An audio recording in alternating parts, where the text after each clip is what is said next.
ಆ ಎಲ್ಲ ಅಭಿಮಾನಿಗಳ ದೇವರಿಗೂ ಇವತ್ತು ಊಟ ಮಾಡಮ್ ಬನ್ನಿ. ಕರ್ಚಿಕಾಯಿ ಇದು ತೋರ್ಸಂದಿಲ್ಲ.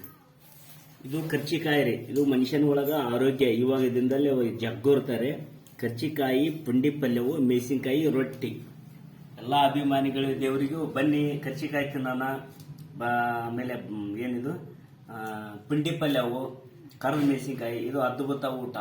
ಯಾಕಂದ್ರೆ ಆಗಿನ ಕಾಲ ಈಗಿನಾರು ಯಾರು ನಮ್ಮ ಹುಡ್ರ ತಿನ್ನಲ್ಲ. ಕರ್ಚಿಕಾಯಿ ಅಂದ್ರೆ ಅಪ್ಪ ಅಂತಾರ. ನಾವು ಸಣ್ಣವರಿದ್ದಾಗ ಬೇಯ್ದು ತಿನ್ನಿಸೋರು ಕರ್ಚಿಕಾಯಿ. ಆಮೇಲೆ ಅವಾಗಿನ ಎಲ್ಲ ಆರೋಗ್ಯನ ಹಂಗಿತ್ತು. ಹಿಂಗಾಗಿ ಇದು ನಿಜವಾಗಿ ಯಾವುದು ಗೊಬ್ಬರ ಮಿಕ್ಸ್ ಮಾಡಲಾರ್ದ, ಯಾವುದು ಮಿಕ್ಸ್ ಮಾಡಲಾರ್ದಂದ್ರೆ ಇದು ಒಂದು ಪ್ಯೂರ್ ಕರ್ಚಿಕಾಯಿ. ಎಲ್ಲರೂ ಬನ್ನಿ ಊಟ ಮಾಡೋಣ.